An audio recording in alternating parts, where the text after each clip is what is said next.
Isang lalaki ang nakulong sa bubong ng kanyang bahay dahil sa baha. Nanalangin siya. Diyos ko! Iligtas mo po ako! Pagkalipas ng ilang minuto, may dumaan na sakay ng bangkang disagwan at nagsabing, Sumakay ka! Dadaling kita sa ligtas na lugar! ngunit sumagot ang lalaki.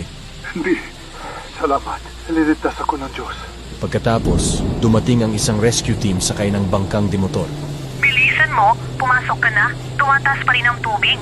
Muli niyang sinabi. Hindi salamat! Ililigtas ako ng Diyos! Sa wakas, nagpaabot ang helicopter ng lubid. Ngunit hindi ito kinuha ng lalaki. Naghihintay pa rin siya ng himala mula sa Diyos. Sa huli, siya ay nalunod. Nang makarating siya sa langit, tinanong niya ang Diyos. Panginoon, bakit hindi mo ako iniligtas?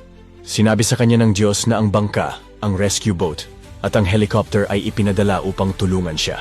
Minsan, naghihintay tayo ng isang himala at hindi natin napapansin ang tulong na nasa paligid na natin. Ang Diyos ay tapat. Kapag nanalangin ka sa Kanya, gagawa siya ng paraan at magpapadala ng mga tamang tao para tulungan ka. Kung naniniwala kang kailan may hindi Kanya pababayaan, sabihin mo lang, Amen sa Diyos. Naway ibahagi mo ang patutuong ito sa isang taong dumaranas ng mahirap na oras. Hikayatin silang magtiwala sa Diyos at huwag tumigil sa pagdarasal. Amen.